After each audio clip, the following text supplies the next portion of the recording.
Well, we've had a long week. We got in. Our staff got in here on Monday and started setting up the golf course. When you got in, this tournament's a little bit more unique than you might see with playing two golf courses over the course of 4 rounds. What was kind of the game plan when you showed up, took your practice rounds, and kind of went forward from there?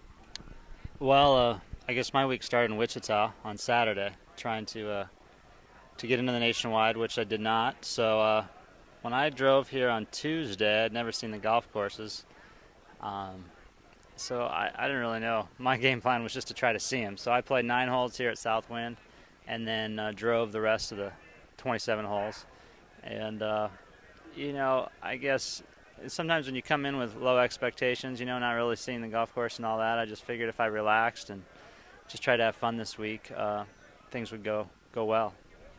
Well, when you get going during the practice rounds, was there any specific course, here at Southwind or over at Buffalo Dunes that you thought you could score well at, or it was just kind of looking at both golf courses and taking in what the course kind of showed you? Both golf courses look very scoreable, but I heard the wind would blow so hard here that it became tough, real tough. So I kind of envisioned the courses with the wind howling, and then as it turned out, there wasn't much wind any of the days. So. Well, you're exactly right. I mean, they've told us kind of from day one that you expect 30, 35 mile an hour winds, and we really had perfect weather, especially even yesterday and on Thursday. There was little to no wind. You played well out here at Southwind specifically. I know you shot 68 the first round at Buffalo Dunes, and you played there yesterday in the third round and shot 68. You shoot 64 on the second round out here at Southwind, and you go out and shoot 65 today.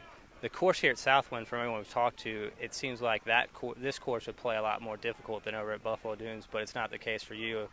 Is there anything you want to elaborate on to that? The first day at Buffalo Dunes, I didn't play that great, but I just had a few things go right to keep me in the tournament. And then that night, I kind of changed a few things with my putting, and the greens being really, really nice here at Southwind, I just was able to make a lot of putts. I like the way this golf course sets up. The last 5 holes are difficult, even when the wind was calm. Made you think out there. But I like both golf courses. But the days I made putts were the days I was over here. Well, we got a lot of compliments. I mean, everyone thought that these golf courses were two of the best that we play on tour. Any keys to success that you had that you felt like you needed to do coming in, and you kind of hit on when you played throughout the week? Um, with the format, being a little different with carts the first 2 days and the amateur teams the last 2 days, I just tried to really take everything very light, and just try to enjoy it. I knew there were going to be a few distractions with the different format, being the Pro-Ams, but luckily I had two great teams that I played with, and they allowed me to do my own thing, and things just came together.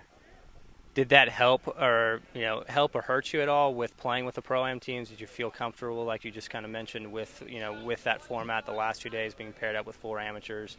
Some of them not being the best of players, and kind of trying to keep with your mental aspect of the round and kind of keep going through that. Um, the Pro-Am format is a different format to play in, but I've played it enough in my career to kind of know how to handle them now, just to, like I said, just really take it lightly. And, there were a few definite adjustments I needed to make out there, but it worked out all right. Well, what do you think? And I'm not sure if you played here before, but, I mean, what is your overall opinions of the event and what you saw here this week? What I saw was a great event. I've heard for the last 10 years that this is an awesome golf tournament to play in. I've never made it here for whatever reasons. It's too bad I haven't come. I've always heard the golf courses are well kept, which they were. And they take a lot of pride here. You can tell. Both superintendents were out there, very interactive with the tournament staff and even the players. I've met both of them this week, just coming up, talking to me, asking me how the course is. They do a great job here, and with you guys combined, it was just a great event. Well, good. Well, you played outstanding. I mean, you shoot 21 under. That's, last year, obviously, I'm sure weather might have been a little bit different, but, last year only 4, 5, 6 under one, and to go out here and shoot 21 under for 4 rounds out here, this is All the folks that we've talked to have said nothing but good things about the quality of play, the people that are out here with the pros. For the sports fans that are watching, what's kind of your game plan for the next few weeks or next month leading up to Q School? Well, I've got to find a caddy. That's definitely been waiting on my mind. I'm looking for a good caddy for the fall, and in between now and Q School, I probably have about 6 events planned. Maybe a couple on the Adams Tour, a couple on the Canadian Tour, and then hopefully a couple on the Nationwide Tour as well. And just working on a belief in myself and belief in my game, and that's really what's really key coming in the fall, and a lot of short game work. Absolutely. Well, hopefully this is a good confidence booster from this week. Again, you played outstanding, and enjoy the night, enjoy the weekend, and best of luck with the next couple weeks. Thanks. Thank you very much.